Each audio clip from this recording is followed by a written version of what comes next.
What happens when the world's biggest superpower tries to rewrite what India grows, eats, and fuels its economy with? Well, behind closed doors, a mega trade deal between India and the United States is taking shape.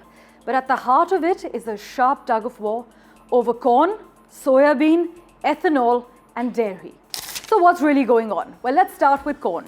The US produces almost 9 times more corn than India, and almost all of it is genetically modified. India doesn't grow GM corn, and we don't allow it except under tight quotas and only with steep tariffs. So what's the twist? Well, nearly half of India's ethanol, the stuff that blends into your petrol, now comes from corn. The US says, let us export GM corn just for ethanol production. It won't enter your food chain. Sounds clean, right? Not quite. Indian sugar mills, already losing ground, fear that this move could crush domestic sugarcane demand. And politically, it's a landmine, especially with Bihar, India's third biggest corn producer, heading into elections.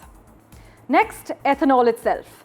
The US is the world's largest ethanol exporter, and it wants India to open up fuel ethanol imports. But India says no, for good reason. Fuel-grade ethanol in India is more than green energy because it's a strategic tool to reduce oil imports and give our farmers a market for sugarcane and grains. So letting cheap American ethanol in, that undermines the whole plan. Then comes soyabean.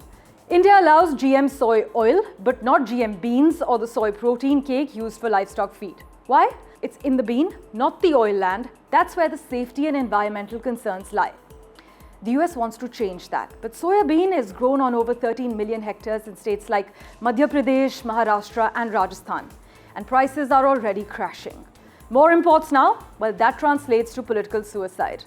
And finally, dairy. This one's actually non-negotiable. India's tariffs on milk powder and butter are sky high, up to 60%. And then there's obviously a cultural red line too. Imported dairy must come from cows, not fed animal byproducts.